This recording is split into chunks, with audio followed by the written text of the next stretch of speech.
Buenas tardes, muy buenas tardes, bienvenidos, bienvenidas. Hoy vamos a comenzar de una manera un poco peculiar porque tenemos que saludar al vicepresidente de Aluex, a Vicente Pascual Carrión, pero resulta que es nuestro conferenciante. Por tanto, saludamos al vicepresidente y conferenciante, además una coincidencia esta maravillosa, cómo no. Saludamos también al resto de su junta directiva que hoy nos acompaña. Gracias, como siempre, por estar aquí. Hoy, además, tenemos en esta primera fila a varias personas que nos gusta mucho ver y que nos encanta saludar, además de los familiares del conferenciante, como es su mujer y también su hermano. Tenemos el gusto de saludar a la alcaldesa de Casas de Lázaro, a María Eugenia Cuartero, que también ha sido conferenciante de este ciclo de conferencias, al igual que Miguel Lucas, que el historiador Miguel Lucas, y que la directora del Archivo Histórico Provincial, Elvira de la Rosa. Gracias también a los dos por acompañarnos, y a Miguel Juan Espinosa, el subdelegado de Defensa en Albacete. Muchísimas gracias por acompañarnos también en este lunes con el que despedimos el mes de abril y con el que encaramos la segunda de las conferencias que, ya saben, hemos incluido en esa miscelánea en la que trataremos diversos asuntos. Y a todos ustedes, como no, bienvenidos y bienvenidas también.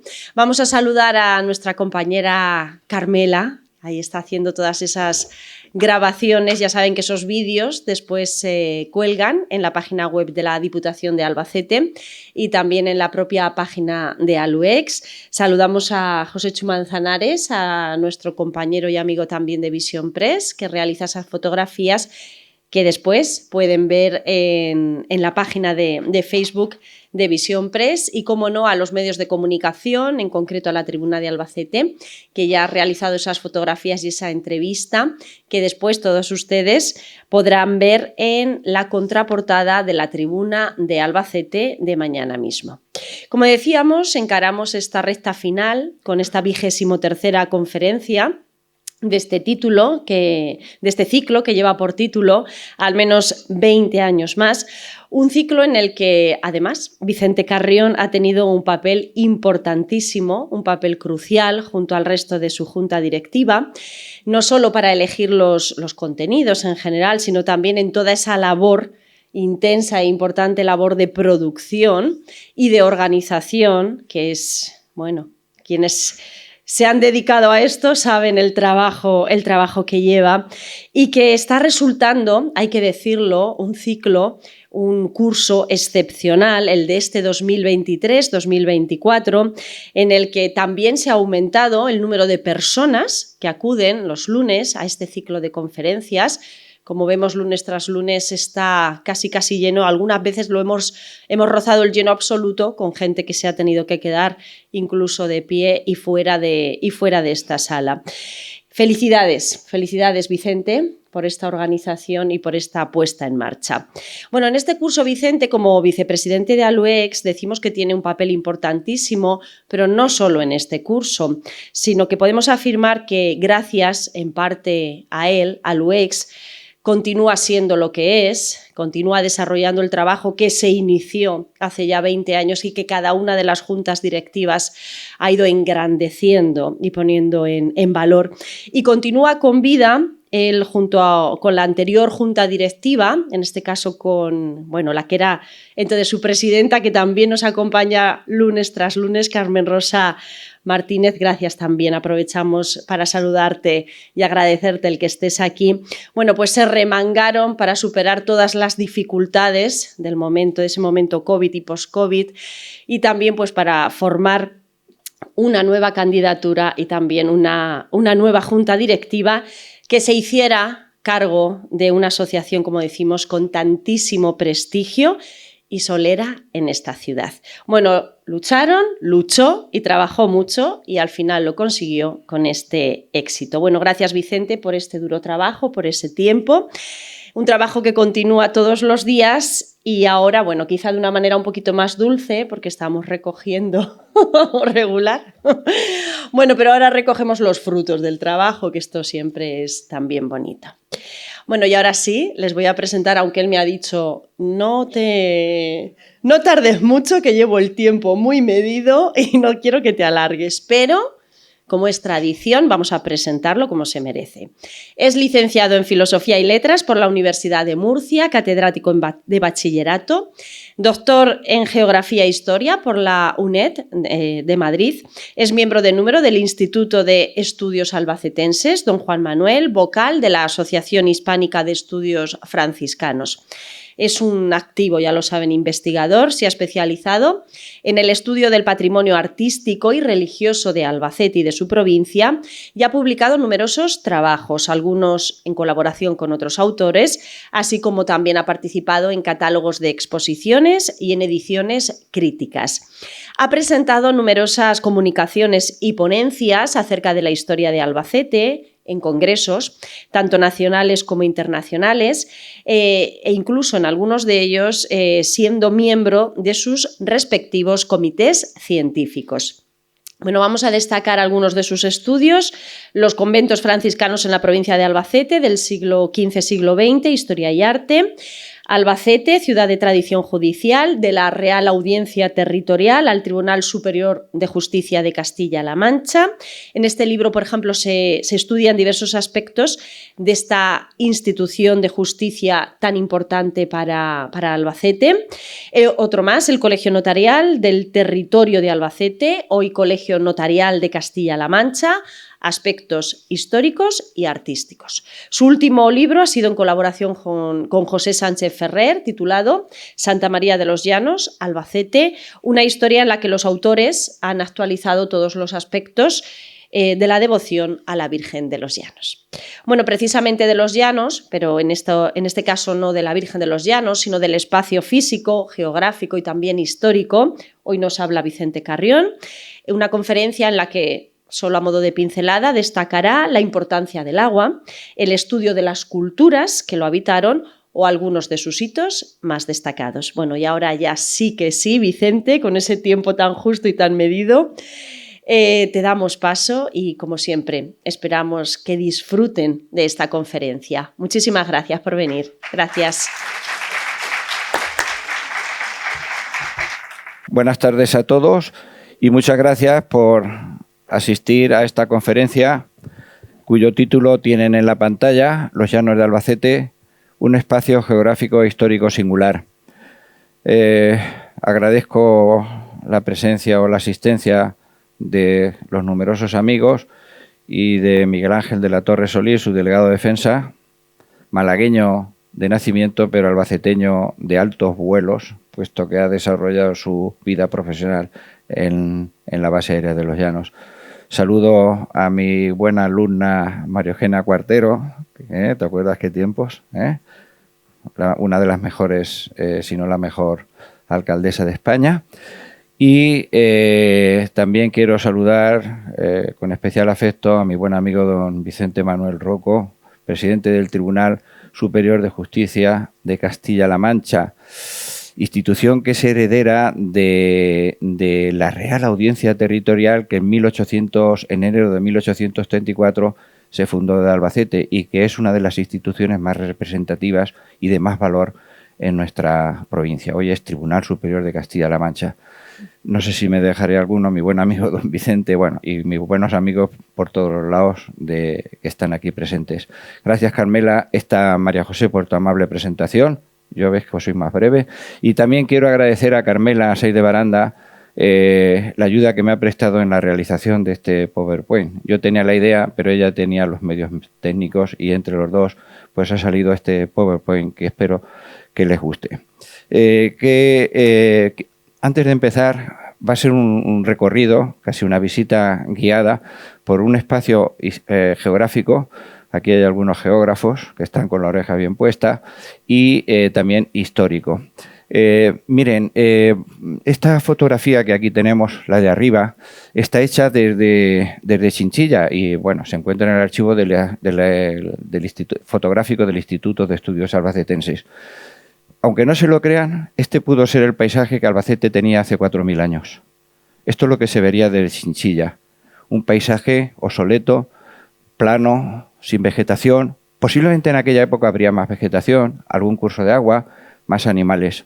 Y sin embargo, la de abajo es una fotografía que está hecha 4.000 años después, ya desde Albacete. Al fondo vemos Chinchilla y cómo este paisaje, como consecuencia de la acción antrópica, se ha transformado totalmente.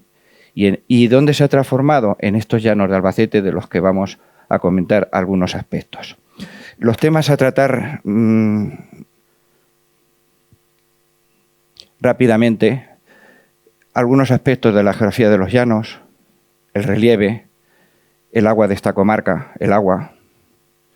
Elvira, que está aquí presente, directora del Archivo Histórico Provincial, el curso que viene dará una conferencia sobre el agua en Albacete, y aprovecho para saludarte, Elvira. Los proyectos de desecación que se hicieron, los primeros asentamientos humanos, cómo surgen los primeros asentamientos humanos en estos llanos de Albacete, las culturas que aquí existieron o se asentaron, Albacete, que es la capital de los llanos, y los llanos hoy. ¿Qué establecimientos nos encontramos en los llanos? Me voy a centrar fundamentalmente dos. Bien, quiero decir también que el nombre de los llanos no es exclusivo de Albacete. En la provincia de Cáceres, en el paraje que los llanos del convento, que desde la época de romanos se explotaban unas minas de oro, también se llama así. Los llanos de Aridane, en la provincia de Tenerife, en la isla de Palma, se llaman así. Los Llanos es una localidad del municipio de Camaleño. Yo no sé por qué se le llaman los Llanos. Eso está de Potes a Fuente D y allí no hay un metro de llano, pero bueno, se llaman los Llanos. Los Llanos del Caudillo es un municipio de la provincia de Ciudad Real. Creo que no han aplicado una ley de la memoria histórica, pero que sepan que esta mañana he consultado otra vez la página web del Ayuntamiento y se sigue llamando Llanos del Caudillo. Y no solamente en España, también en Hispanoamérica, en Sudamérica, entre Colombia y Venezuela, se encuentra la región de los Llanos. Aproximadamente tiene una extensión de unos 143.000 kilómetros cuadrados. Hay un aspecto que llama la atención. Ayer me llamó una señora y me dijo que ella, que había estado toda su infancia en la sierra, al llegar a Albacete los Llanos le causaron una sensación especial y le costó, de niña, cuando llegó a Albacete, le costó adaptarse a estos llanos. Cuando ella estaba acostumbrada a ver nada más que montañas por todos lados. No voy a decir, está aquí, no voy a decir de dónde es.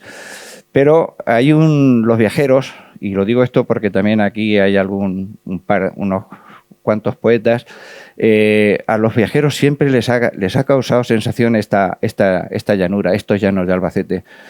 Albacete siempre, Azorín, la próxima conferencia es de Azorín, van a hablarnos de Azorín.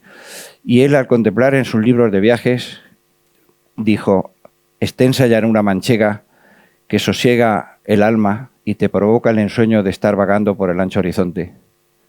Cuando contempló en sus libros de viajes esos magníficos sembrados primaverales, esos largos surcos, dijo: llanura, tapiz verde de sembrados, barbechos, surcos largos interminables. La vista se esparce por la llanura bajo el cielo azul. Azorín era un manchego de pro. Hasta Antonio Machado se dio cuenta de esto y le escribió diciéndole: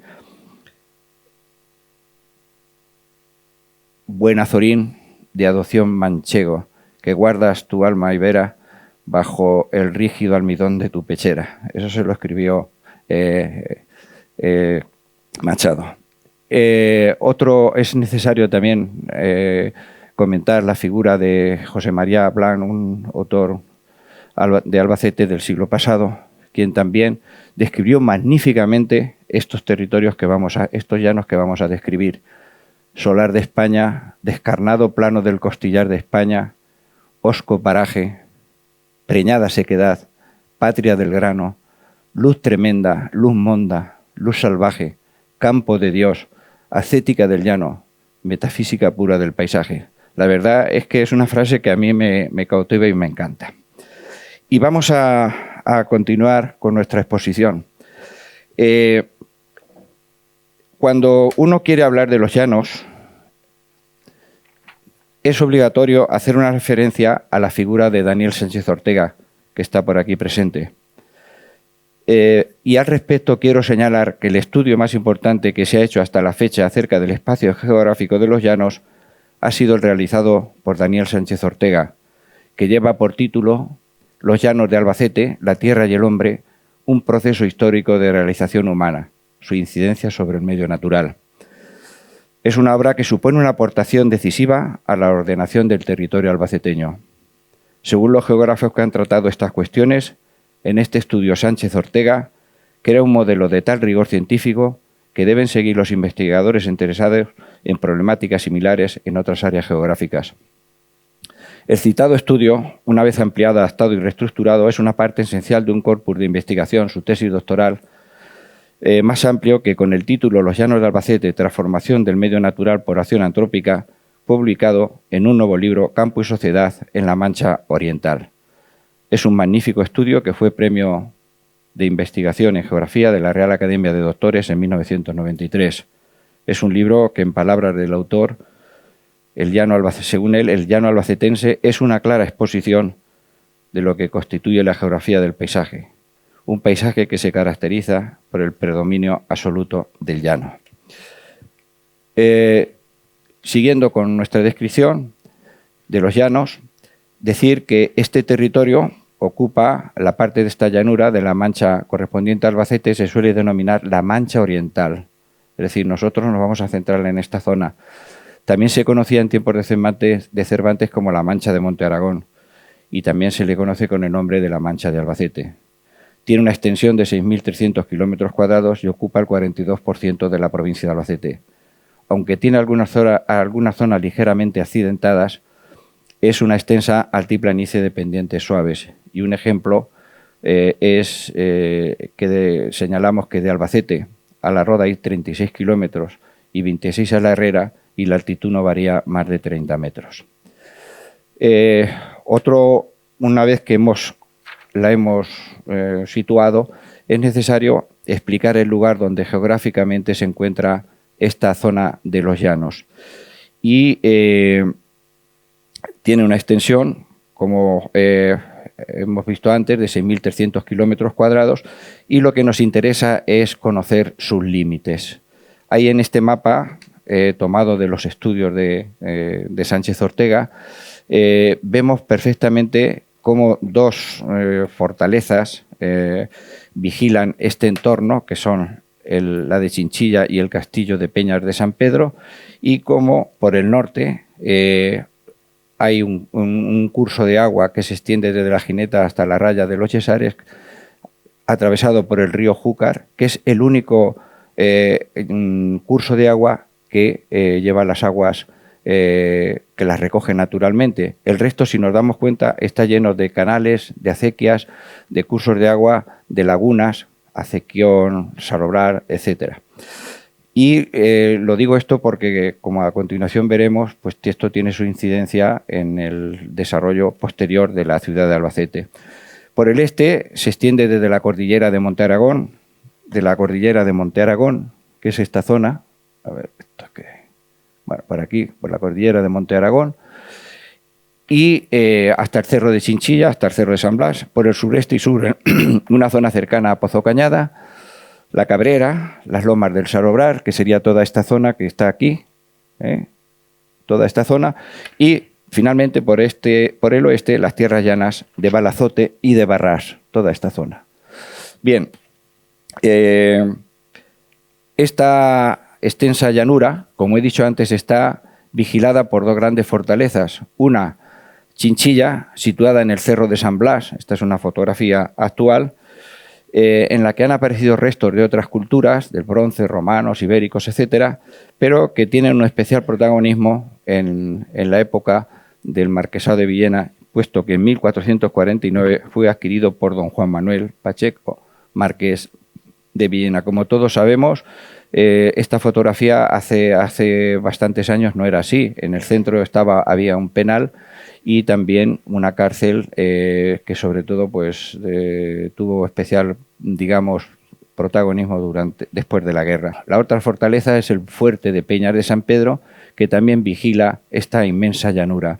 Una fortaleza en cuya meseta, en el cerro llamado del Castillo, pues existió, se han encontrado restos de diversas épocas, pero sobre todo en el siglo XIX hubo un fuerte muy importante. Yo he encontrado los planos en el Archicén, que es el archivo militar de Valencia, y los pongo por una razón, porque estas dos grandes fortalezas, concretamente, en momentos determinados de la historia de Albacete, bélicos, por ejemplo, invasión francesa, guerras carlistas, servían de refugio a las autoridades, tanto provinciales como locales, que cogían sus bártulos y se refugiaban, unos en Chinchilla y otros en Peñas de San Pedro. Un ejemplo es que en 1837, ante los avances carlistas, la Real Audiencia Territorial de Albacete se traslada durante unos meses al castillo de Peña, al fuerte de Peñas de San Pedro,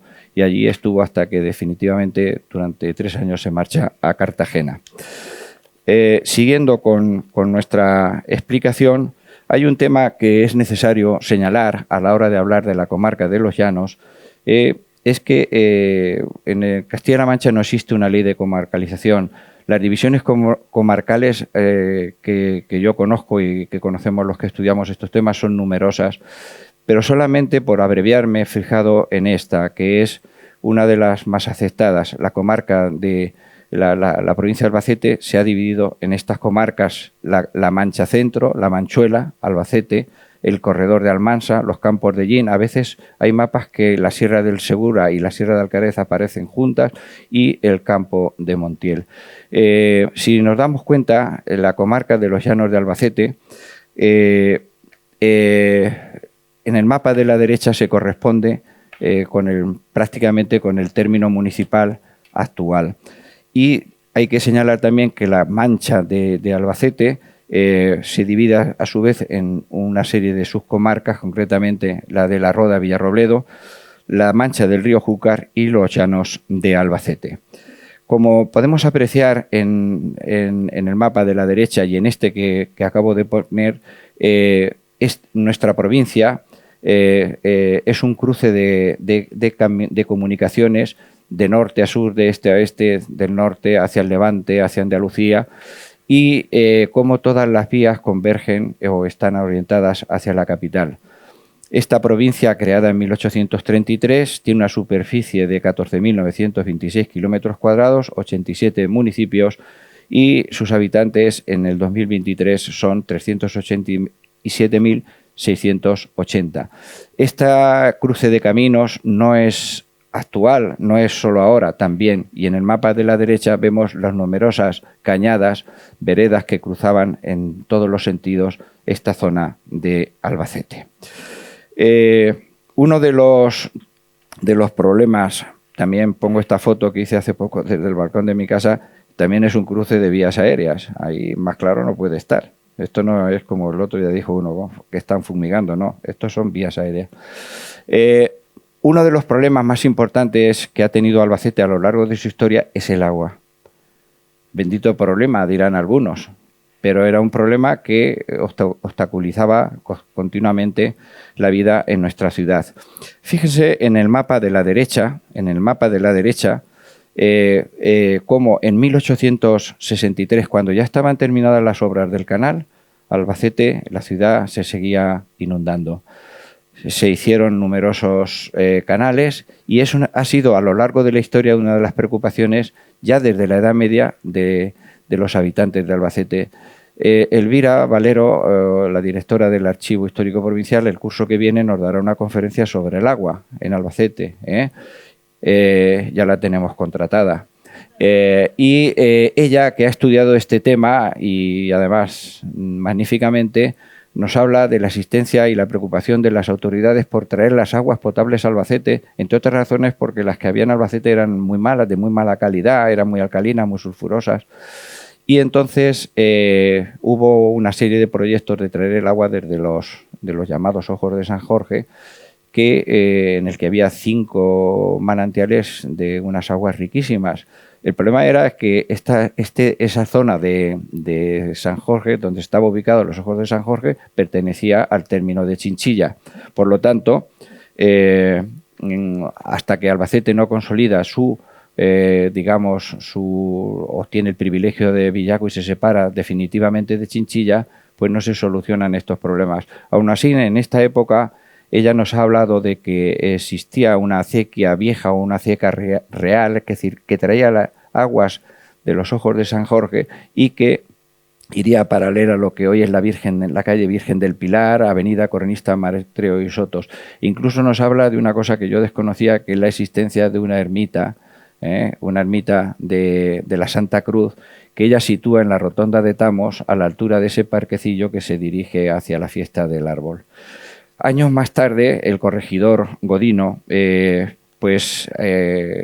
realiza una serie de actuaciones tendentes a traer el agua también a Albacete, pero en este plano que vemos, el agua viene de los Ojos de San Jorge,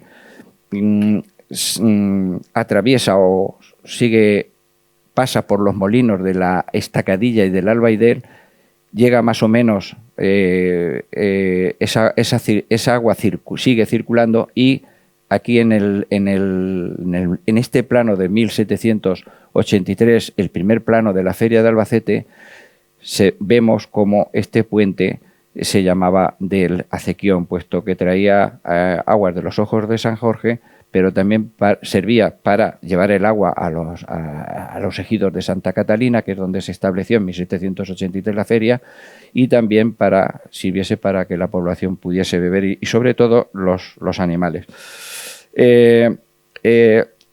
¿Por qué esta situación? Bueno, pues geográficamente esto era una zona endorreica, era una cuenca endorreica que no tenía salida a ningún sitio. Las aguas se estancaban y, como he dicho antes, este fenómeno ocasionaba numerosas enfermedades. ¿Cuál es la solución de las autoridades? Intentar desaguar, intentar darle salida a estas aguas. Veremos a ver si lo consiguen. Y uno de los primeros proyectos que se hacen es el de un sacerdote, un fraile, un religioso, que en el siglo XVII se llamaba Fray Marcos de Santa Rosa de Lima, hizo un proyecto para intentar desecar estas aguas estas aguas que eran pantanosas.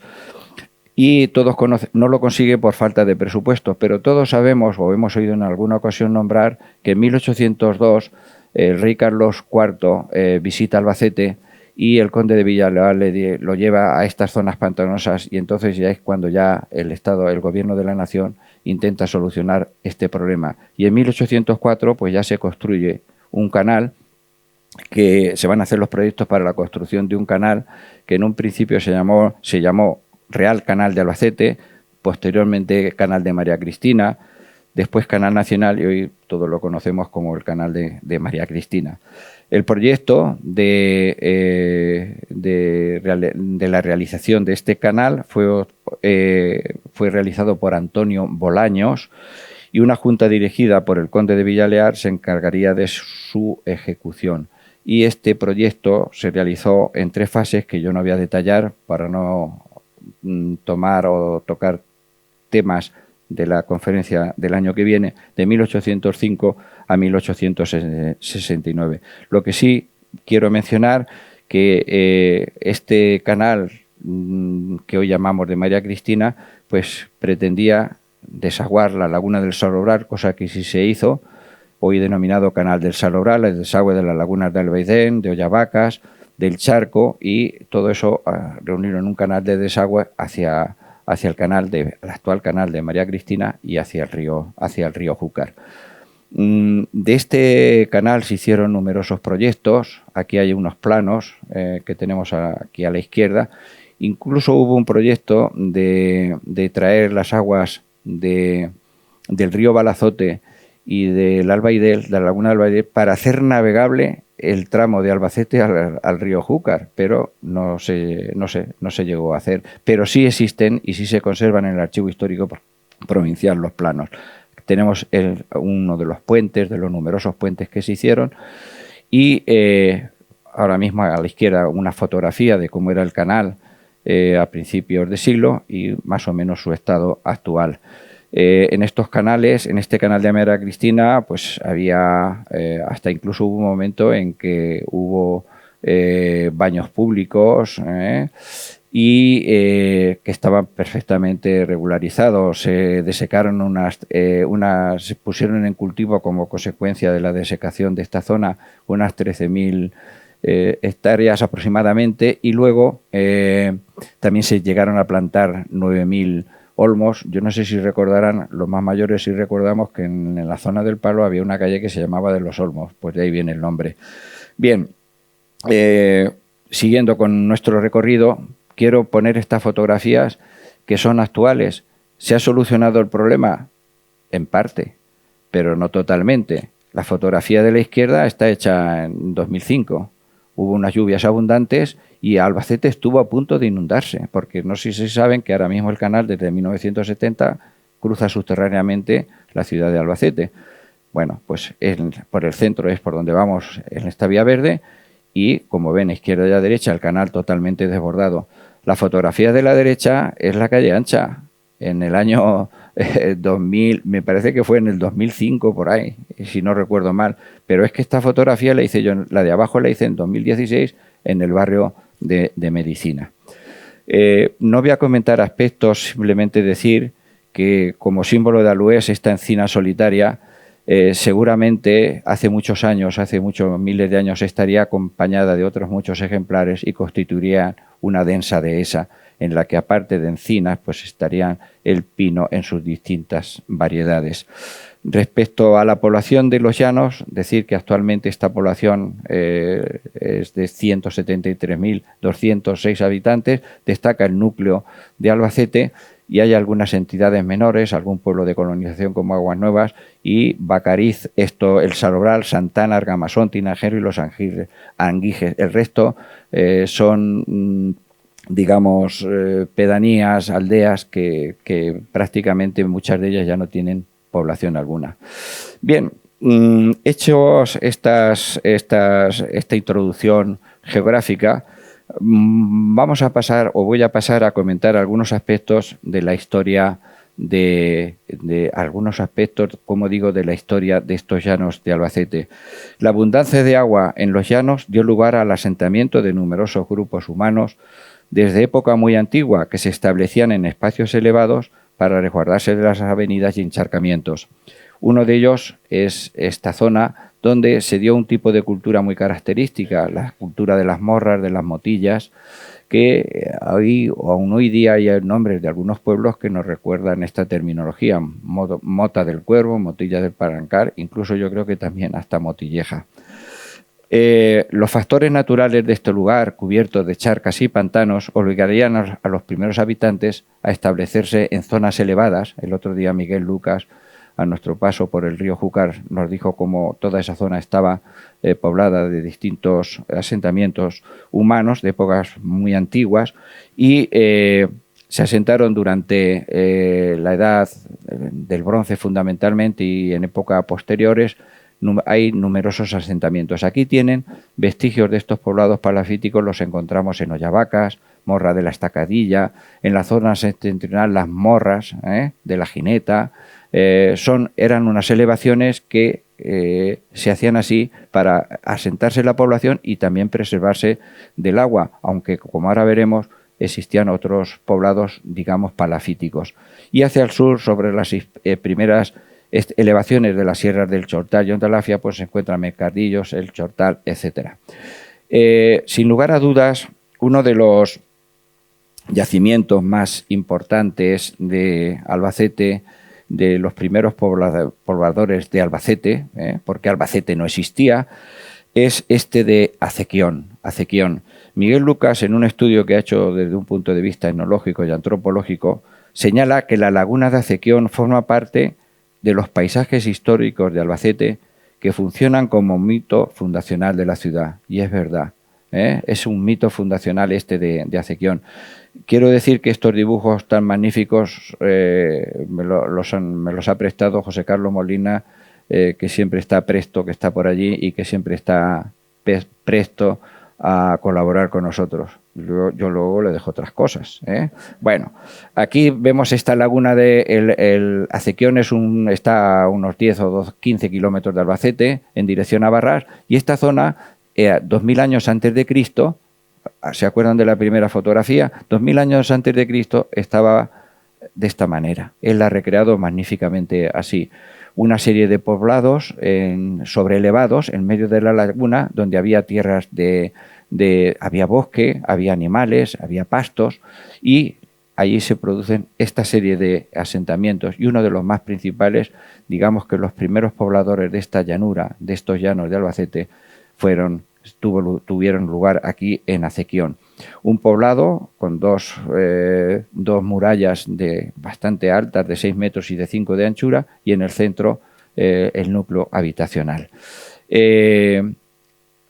Aquí vemos a la izquierda su situación y a la derecha, tras las sucesivas campañas de excavación, cuál es el estado de este yacimiento de Acequión.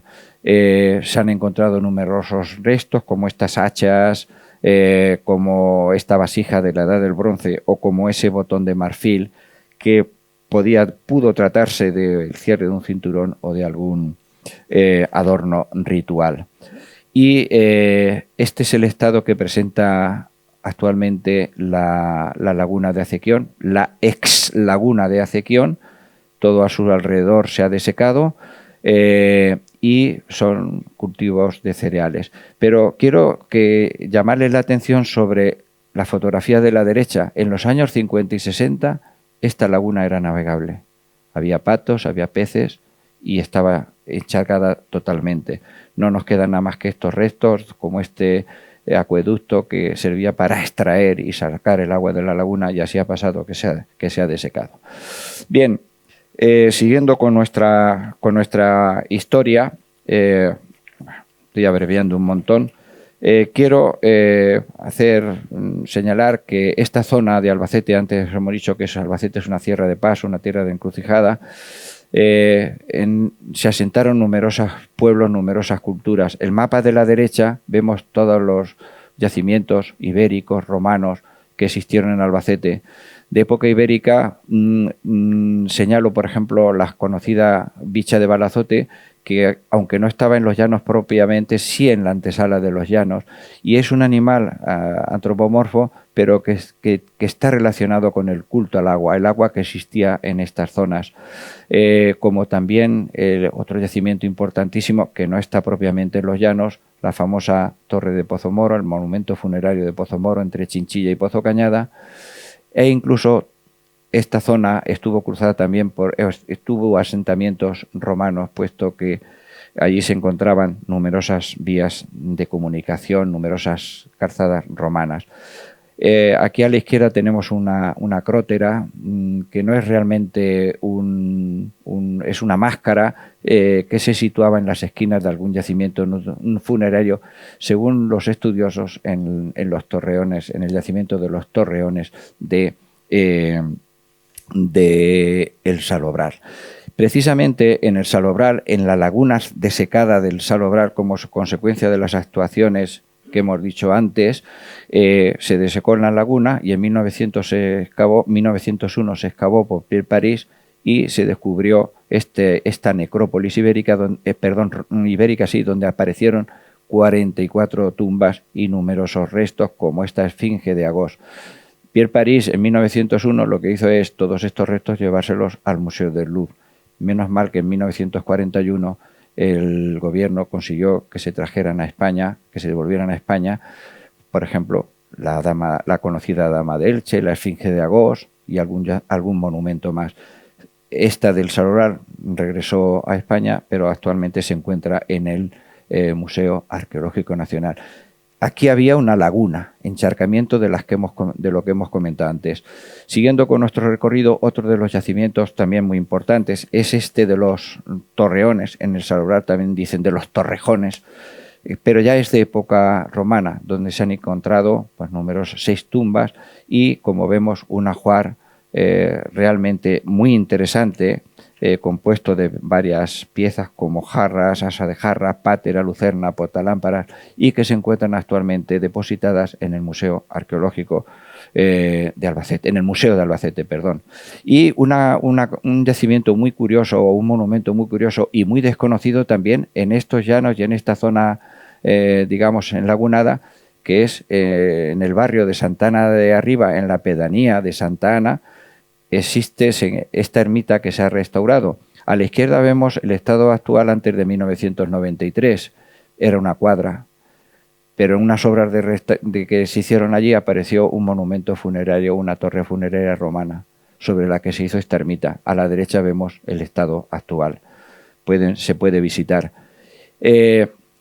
Entrando en la capital de los llanos, que es Albacete, nos encontramos con que de Albacete, digamos, hasta finales del siglo IX-X, no se puede hablar de la existencia de Albacete. No se han encontrado restos de ningún tipo. Solamente en unas excavaciones que se hicieron en el entorno de la calle San Antón con Isaac Peral se encontró esta jarra y este candil de piquera como únicos restos conocidos o más antiguos hasta la fecha. En el entorno sí hay numerosos yacimientos ibéricos, como he dicho anteriormente, y de otras épocas, pero en el núcleo urbano en absoluto. Pero lo que sí nos llama la atención es que a lo largo de la historia el llano de Albacete tuvo personalidad suficiente para atraer el poblamiento, y sobre él se desarrolló un proceso de humanización del paisaje que culminaría en la urbanización de la ciudad. Albacete, su nombre quiere decir ciudad de la llanura, y como he dicho antes, los estudios más recientes señalan o nos indican que estos son los primeros restos que se aparecen. Ya en 1146 esto debió ser una tierra de vivaqueo, es decir, de paso de tropas, sobre todo de musulmanes y de cristianos, y sí en 1146 ya se tiene noticia de la existencia de una ciudad o de una villa, de un asentamiento urbano, no podemos hablar en absoluto de villa, que se llamaba Apud Basitun, cuando se cuenta la existencia de una batalla que tuvo lugar concretamente en la zona que Aurelio Pretel ubica en la dehesa de los Llanos. Existieron Aurelio Pretel, que es uno de los que más ha estudiado esta etapa musulmana o árabe de Albacete, señala que la historia de Albacete comienza con los árabes. Hasta el nombre Albasit viene de aquella lengua, aludiendo tal vez al llano que se extiende a los pies de los montes de Chinchilla y las peñas de San Pedro, fortalezas de altura que, como hemos visto, dominan todos estos paisajes. Perdón. También pudo tener una pequeña fortaleza situada en la zona de la calle Marzo, la zona del Depósito del Sol, documento fortaleza cuyos datos ha aportado Daniel Sánchez Ortega, con quien consultó unos documentos del siglo XIX, y hablan que en esta zona pudo existir una fortaleza. Como todos sabemos, Albacete se funda en torno a tres colinas, tres pequeñas elevaciones: la Cuesta o Carretas, el Cerrillo de San Juan y Villacerrada, Villacercada o la Villanueva. Pero aquí, antes de que Albacete consiga, digamos, su privilegio de villazgo, muestro una restauración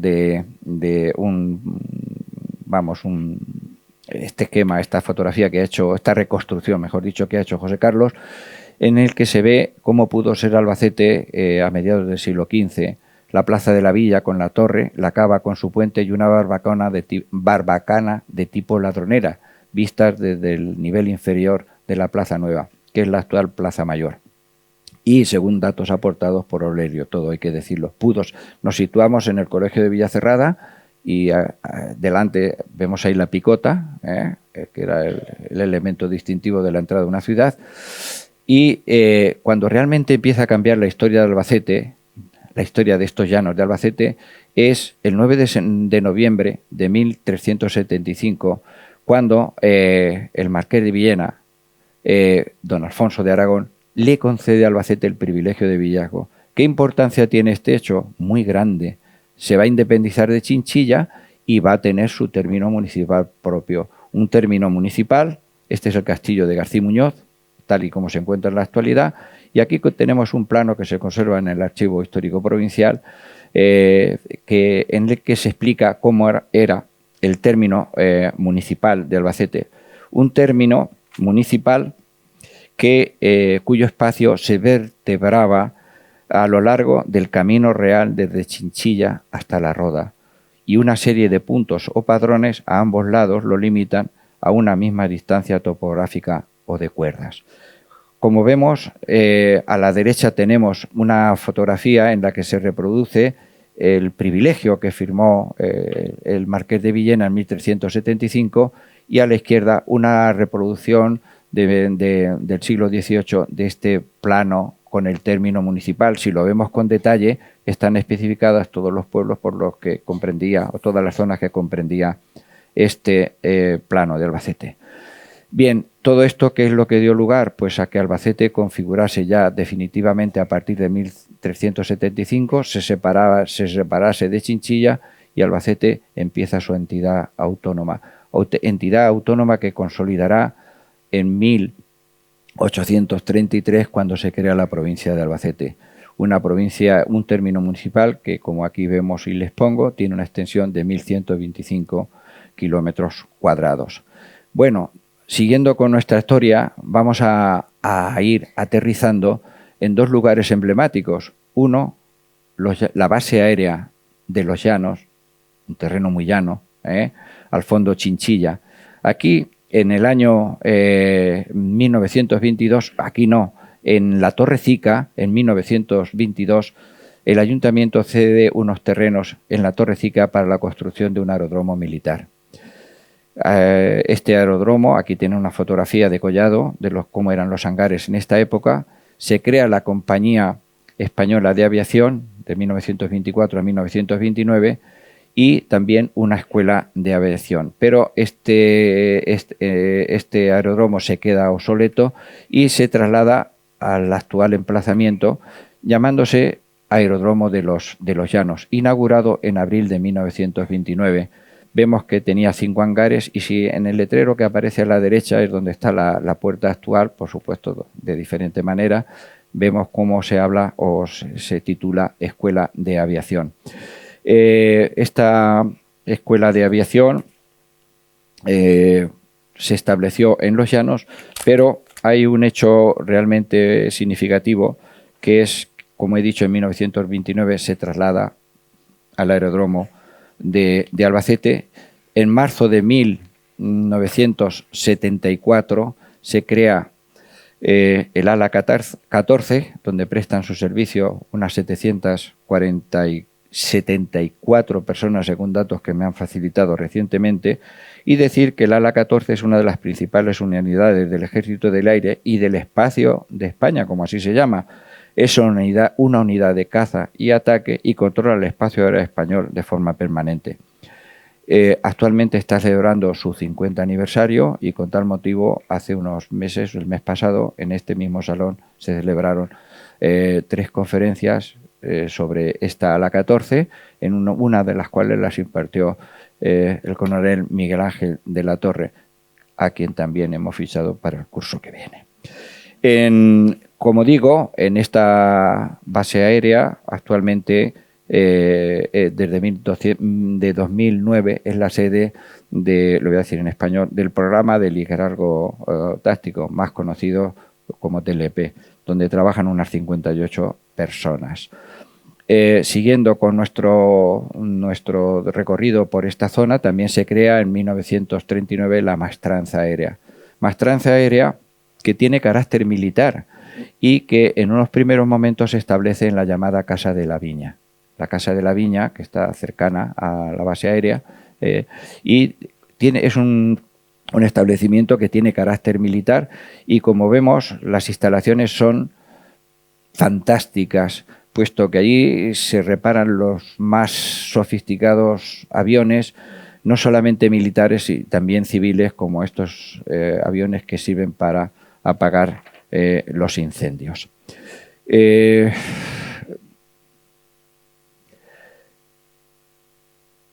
Pasamos a otro sitio emblemático de estos llanos de Albacete.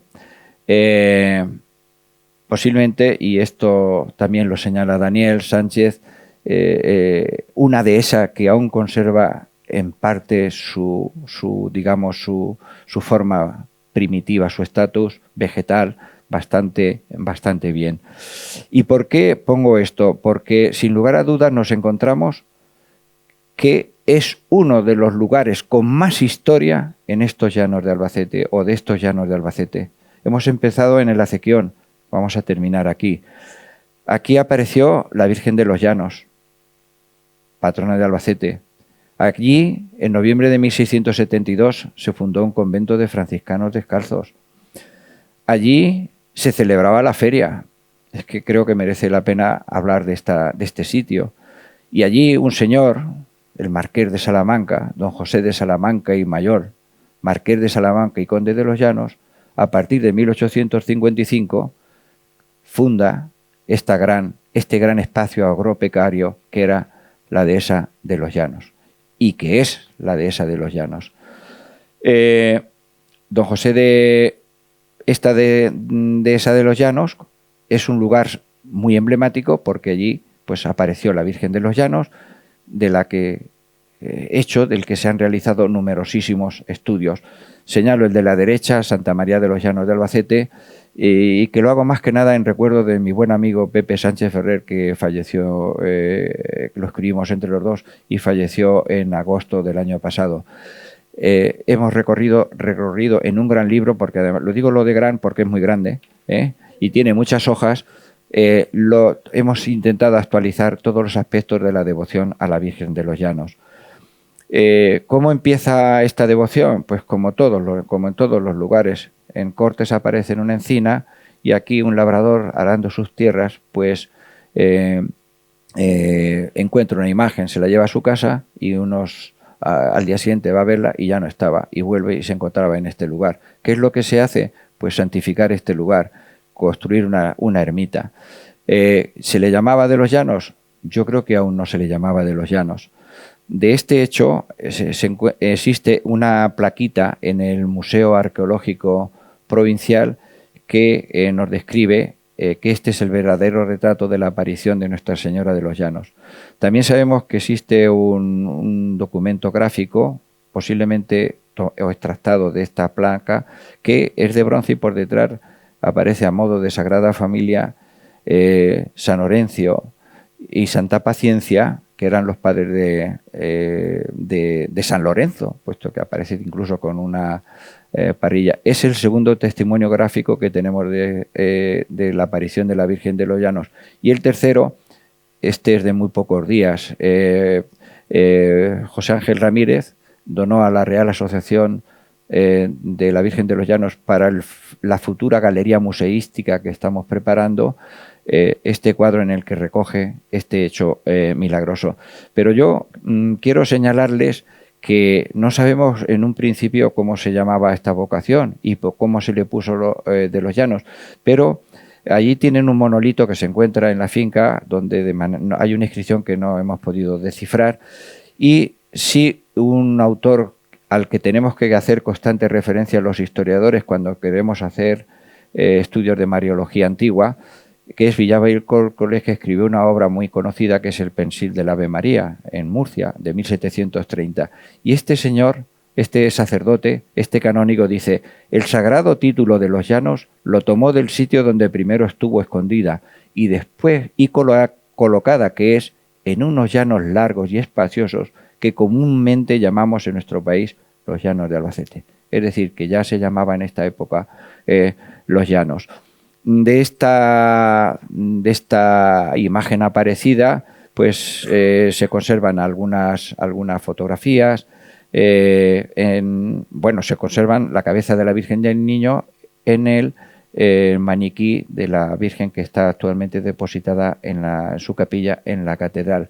¿Por qué están ahí? Porque hubo un mayordomo que se llamaba Juan Reoligo de Hoy, quien se le ocurrió en 1631 hacer una nueva imagen de la Virgen. Con buen criterio, cogió las cabecitas y las puso en la espalda del maniquí nuevo. Y así se han conservado a la izquierda cuando se descubrieron y actualmente restauradas. Y aparece un papel en el que se lee que esta es la cabeza de la Virgen de los Llanos, día que fue el principio de la devoción de esta casa suya, y que por ser de materia flaca se hizo este cuerpo y cabeza de madera, año 1631. Juan Reolí Godoy, el mayordomo, lo pasó muy mal porque todo el mundo le dijo, pero bueno, ¿cómo se te ocurre quitar la Virgen, la primera Virgen y tal, en la que apareció, según la leyenda, la encontró el labrador? Tuvo suerte porque enseguida esta imagen empezó a hacer milagros, el primero de ellos en la figura de Blas Martínez, el espadero. No sabemos si era apellido espadero o espadero de profesión, cosa que tiene su lógica en Albacete, y a partir de este momento esta es la imagen oficial, que, como sabemos, tras la clausura del convento franciscano en 1836, se depositó en el altar mayor de la iglesia de San Juan. A la derecha tienen en blanco y negro la que procede del convento, la Virgen que estuvo en el convento, y a la izquierda la imagen actual, una imagen en la capilla de la Virgen de los Llanos que tiene las tres imágenes oficiales que existen de la Virgen: la cabecita de 1631, las cabecitas de la Virgen y el Niño, la que hizo Juan Reolí Godoy, que se destruyó parcialmente en 1936, y la restaurada por Undaveitia. Se conservan muchas imágenes y sobre todo estampas y grabados. He puesto esta significativa que afortunadamente rescaté de una tienda. La encontré allí y bueno, la mujer diría, ¿y este hombre por qué viene aquí a comprarme siempre cuando no ha venido nunca?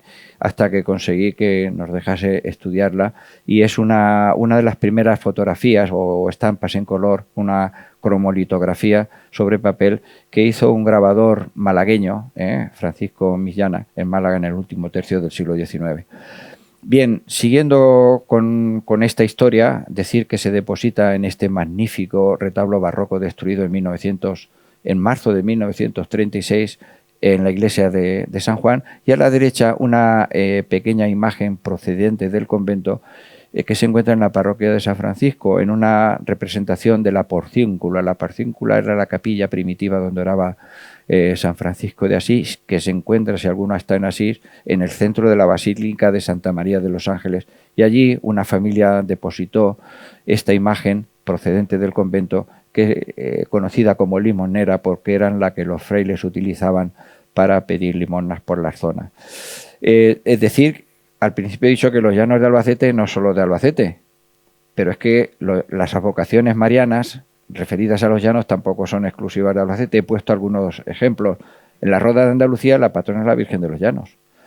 En Carchuna, Granada, también en Ontova, en Santa María de los Llanos, Cuenca, con los que a través de la asociación tenemos bastante relación. En Entrambasaguas, la Virgen de los Llanos fue una antigua patrona de Almagro. Y una de las más representativas también, el Algar, Murcia, la patrona es la Virgen de los Llanos. Posiblemente los pastores murcianos que traían sus ganados cruzando Albacete hacia tierras más frescas en épocas veraniegas le dieron a su imagen esta vocación, pero porque había nacido aquí o propia de aquí. ¿Qué es lo que he dicho antes? Se aparece la Virgen y lo que hace es que se sacraliza ese espacio. ¿Y cómo se sacraliza? Construyendo una ermita. Hubo una primera ermita del siglo XV, hubo una segunda que se terminó de construir en 1628, y en 1672 nos encontramos con otra ermita, que es la ermita de la iglesia conventual, puesto que en 672 allí se establece el convento de franciscanos descalzos.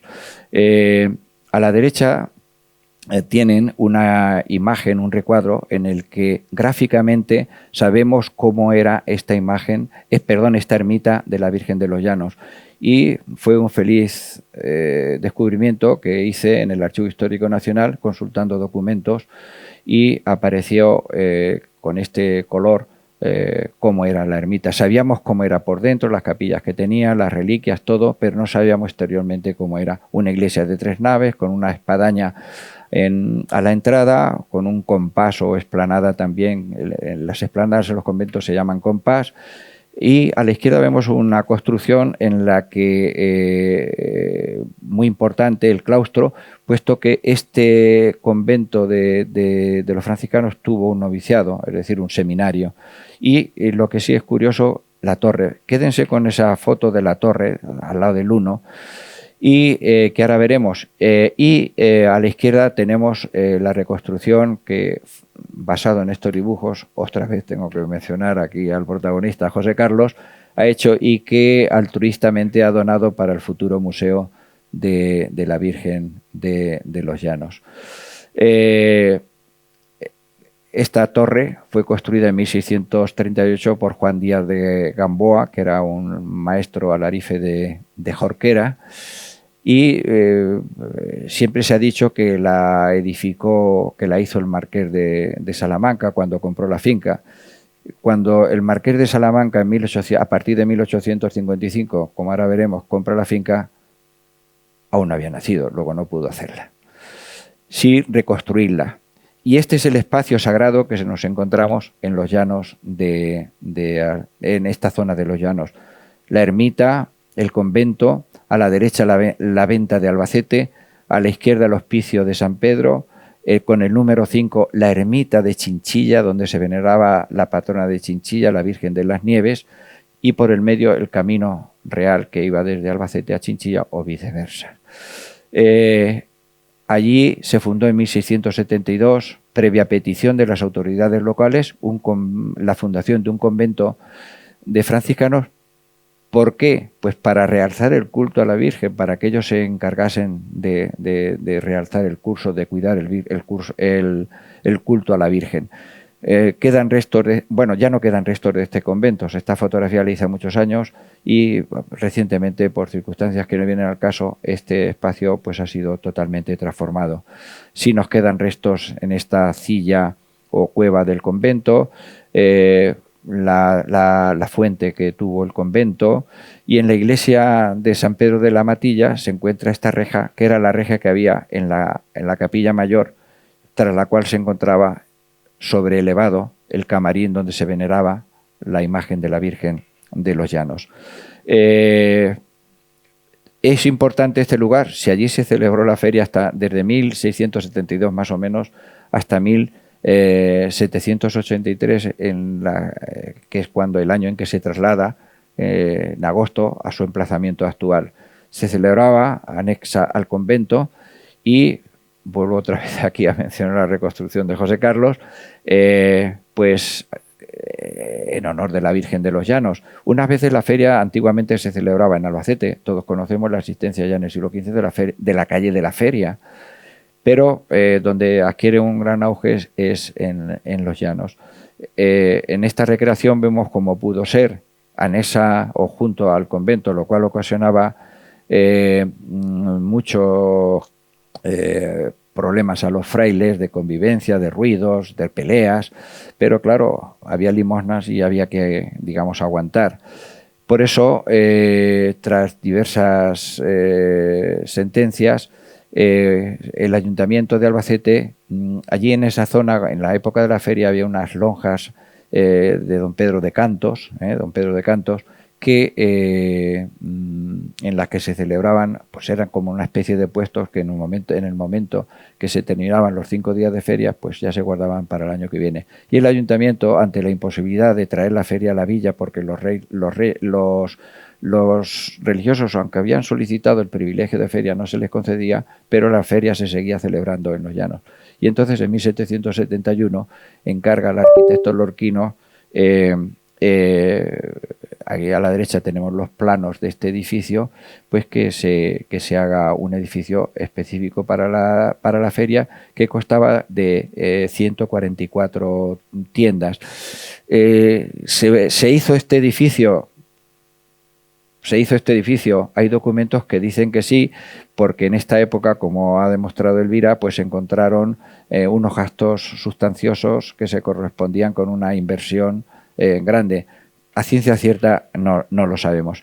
Yo sí sé, por otros estudios, que este Lucas de los Corrales, este arquitecto lorquino, sí hizo este mismo edificio o parecido en el compás del monasterio de Santa Clara de la Horca.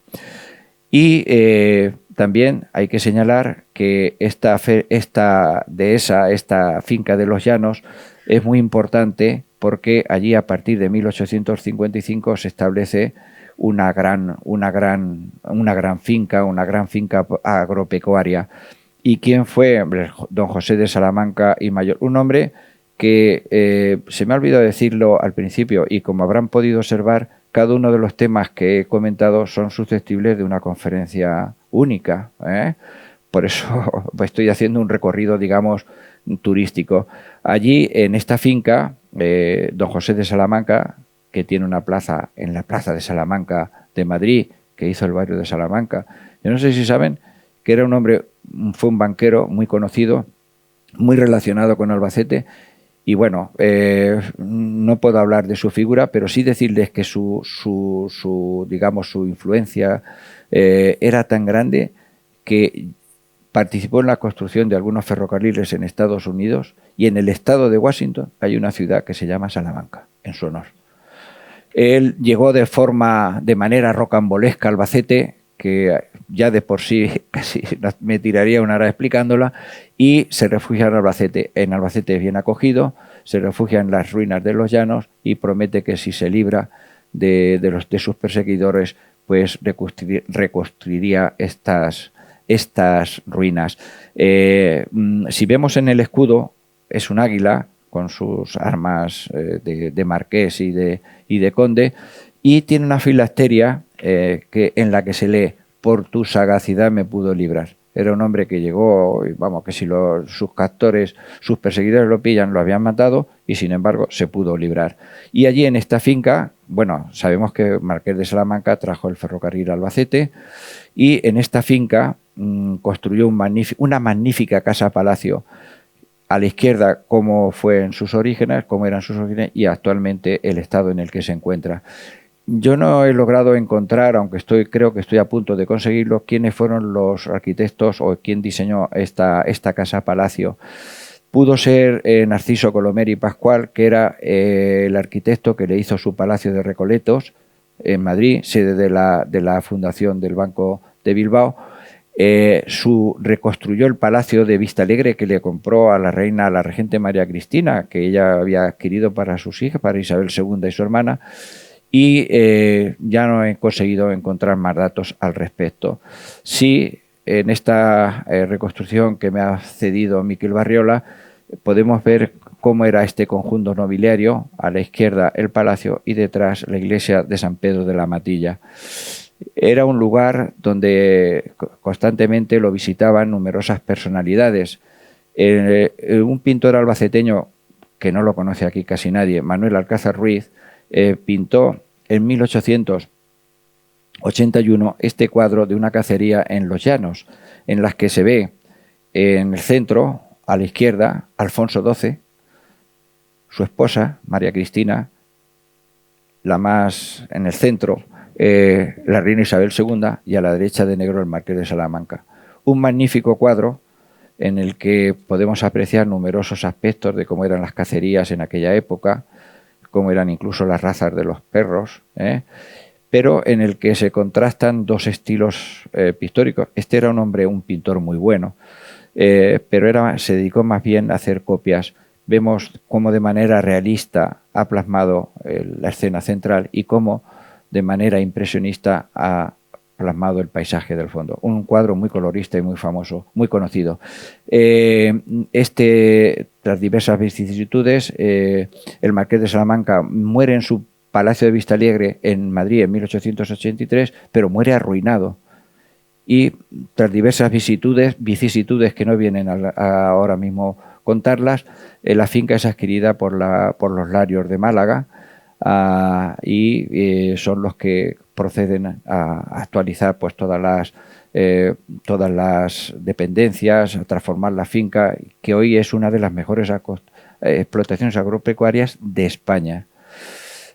Podría hablar de la biblioteca que el Marqués de Salamanca tenía en esta finca de los Llanos, como por ejemplo, pues entre otras cosas, todos los incunables que Cervantes menciona en el Quijote, los tenía él en esta finca.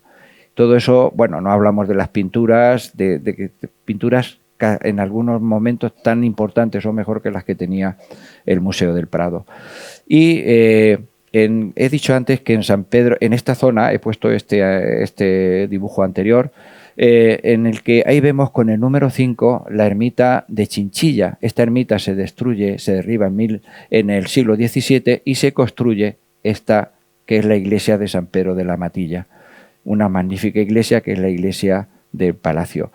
En esta finca de los Llanos también sucedieron acontecimientos importantes como la conocida reunión de los Llanos. De la derecha, mi hermano de Gracias pues ha escrito recientemente un libro en el que en esta finca que fue ocupada por la aviación, el aeródromo por la aviación republicana, el Estado Mayor, y aquí se encontraba la posición Lérida, se celebró en febrero de 1939 la conocida reunión de los Llanos. Albacete durante unos días fue capital de la República Española, de la Segunda República. Aquí en esta reunión pues léanse el libro y verán cómo Casado y todos los jefes militares dan por perdida la guerra. Estamos en febrero y termina en abril. Bien, restos de esta posición militar son estos refugios que se encuentran, antiaéreos, que se encuentran en la finca de los Llanos. Voy a ir terminando señalando que este es el estado actual de esa de los Llanos, y he empezado con una fotografía, con 2 fotografías, y quiero terminar con otras 2. Hay que mencionar también a Miguel Panadero, que hizo un magnífico estudio sobre la ciudad de Albacete, pero concretado o solamente delimitado a la ciudad. Y él nos dice o explica que el llano tuvo personalidad suficiente para atraer el poblamiento y sobre él se desarrolló un proceso de humanización del paisaje que culminaría en la urbanización con la creación de la ciudad de Albacete. Y dicho esto, pues muchas gracias.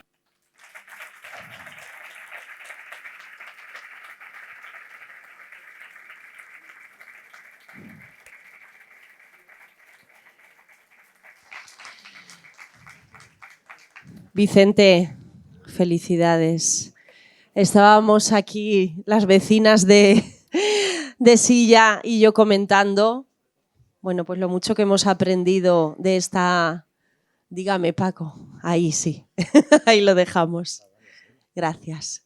Era mi móvil que estaba en el suelo. Muchas gracias. Decíamos lo interesante que nos estaba resultando la conferencia, todos los datos que has aportado. Ese resumen que imaginamos te ha costado muchísimo realizar porque con toda la información y conocimiento que tienes al respecto ha tenido que ser complicado. Así que muchísimas gracias y nos abres el apetito para asistir a numerosas conferencias tuyas y posteriores como la de Elvira Valero de la Rosa. Y la del coronel. Sí, y además me vais a permitir una fe de ratas porque sí que es su delegado de defensa y se llama Miguel, pero su apellido es de la Torre y su segundo nombre Ángel. Juan Espinosa es otro subdelegado.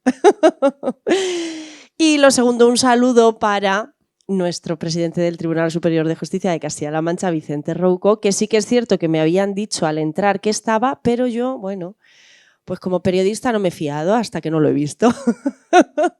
Y una vez visto e indicado, pues sí que ese saludo. Y un comentario también sobre la laguna de la Acequión. No sé si saben que en el Centro de Interpretación del Agua hay un depósito inmersivo, que el otro día Miguel Lucas lo estuvo viendo en un reportaje que le hicieron para Televisión Española, en la que se puede ver esa recreación inmersiva de la laguna de la Acequión. Bueno, dicho esto... ¿Cómo se nota que trabajan en aguas de Albacete los dos? Los dos. Bueno, dicho esto, ¿habría turno para alguna pregunta muy rápida? Muy rápida, no sé si quieren formularla. ¿Alguna duda que se le...? Sí, 2. Bueno, rápidas. Vaya. Buenas tardes, papá. teniendo en Albacete, una finca tan importante, ¿cómo a nadie se le ha ocurrido hacer visitas guiadas para los habitantes de Albacete? Es una propiedad particular y ahí con la iglesia hemos topado. Es decir, si quieren, yo he ido un montón de veces. Y pero aunque tengo sea la ermita, acceso, las zonas, conozco los al gerente y jardines, tal. Sí, o por fuera. Sí, se han hecho intentos incluso de recuperar algunas, de instalar allí una nueva ermita y tal, pero es una finca particular y ahí no se puede decir nada. Es decir, tienen sus escrituras, tienen todo, la adquirieron de la familia Larios del banco hipotecario, que es donde estaba esa finca hipotecada, y ahí no se puede hacer nada, es una propiedad privada y no puedes... Es una buena pregunta y además sí que sería muy interesante. Buenas tardes, Vicente. Enhorabuena por la conferencia. Gracias, Miguel. Yo quería hacerte una pregunta. Has hablado de los conventos que hubo en Los Llanos y en Albacete. ¿Qué importancia tuvieron esos dos conventos para la evolución de la ciudad? Bueno, vamos a ver. Gracias por la pregunta, Miguel Ángel. En la finca de Los Llanos hubo un convento de franciscanos descalzos que pertenecían a la provincia de San Juan Bautista de Valencia. La provincia de San Juan Bautista de Valencia, franciscana, me refiero, se extendía desde Castellón hasta Yeste. Bueno, allí se funda este convento previa petición de las autoridades locales. Hoy día Albacete presume de tener el Corte Inglés.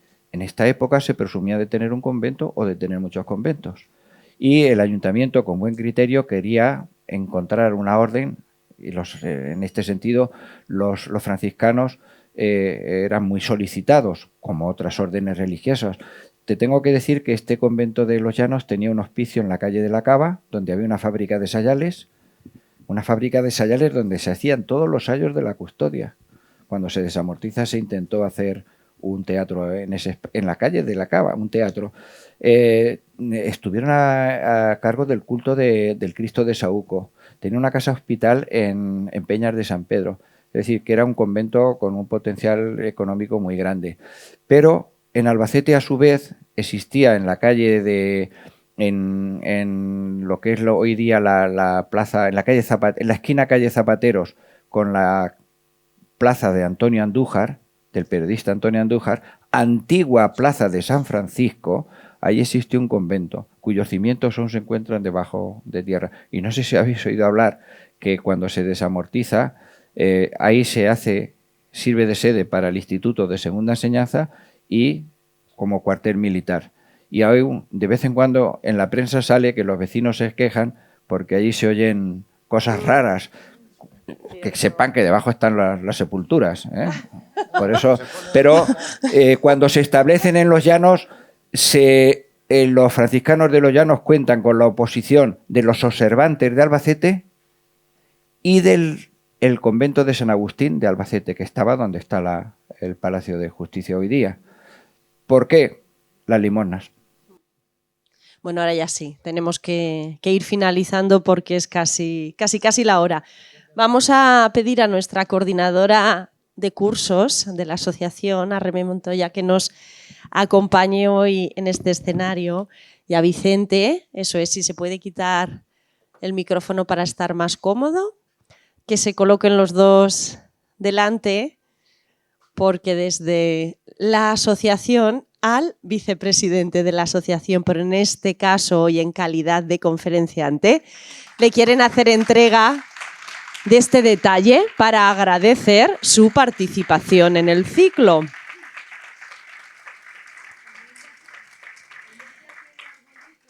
A ver, Reme. Que como él ya tiene arbolito de aloes, pues el aceite de la Sierra de Alcaraz, que bueno, viene muy bien para regar sus ensaladas. Oro líquido, oro líquido. Bueno, solo les recordamos que regresamos el próximo lunes 6 de mayo con la conferencia de Javier López Galiacho, Perona, académico de número de la Real Academia Europea de Doctores y presidente, ya lo saben, de AMITE, con una conferencia que lleva por título Azorín y Albacete, siempre. No se la pierdan, les esperamos. Gracias.